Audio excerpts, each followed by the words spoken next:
Jesus, he will save, is entering into Jerusalem. So that's kind of where we're at in kind of the difference between these two texts. But another thing we see that's quite different, I think, is how the people in Jerusalem expect Jesus to be a lot more like Joshua.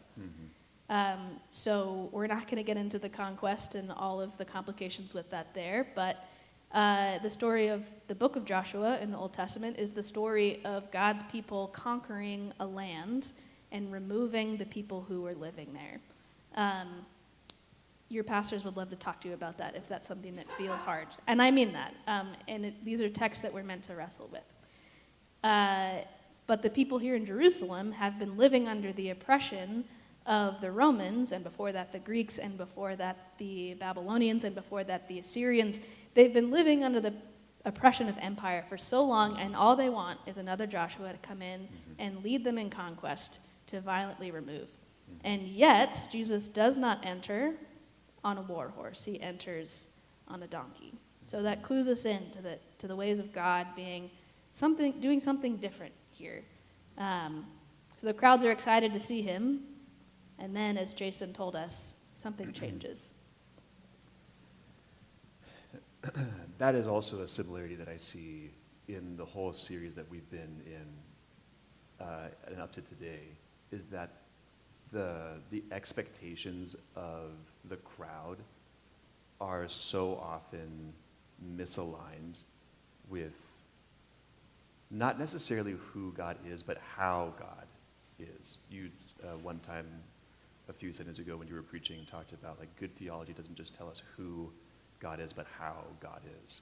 And how God functions, how God brings about justice and peace is different. It's different in the wilderness, and the people grumble about it, they complain, they get impatient. And it's different here, which is how, Jason, you talked about this, how they're able to go from a crowd that's shouting, "Lord, save us," to a few days later, crucify him, which is that's a big mood swing. I think it has so much to do with what you're saying. Like there's this, I don't know, it's almost like we can't help ourselves. Like there's something inside of us that whenever we feel wronged, or when we feel oppressed, or when we feel like something isn't right, there's this need to like return evil for evil, or there's this, the word I suppose would be violence, that kind of wells up within us. And they seem to want that to be able to be directed upon their oppressors, right? But when they start to, and Jesus kind of starts off on the right foot, like right after this, he goes into the temple, he flips over tables. There's no tables in my house. But then the people are like sharpening like their stakes and like getting their torches and pitchforks. But then he just keeps on telling confusing stories. And I feel like after a minute, they've realized like, I don't think that you are the one that we've been waiting for. I don't think that you are the Savior that we wanted. And so then with some help from the Pharisees, they are easily switched into the very ones who hang Jesus on the cross.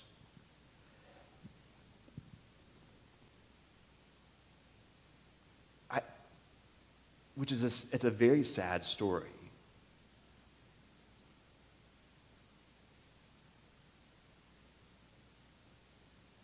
But the part about it that I think causes it to be good, this is a little precursor into Friday. Spoiler alert.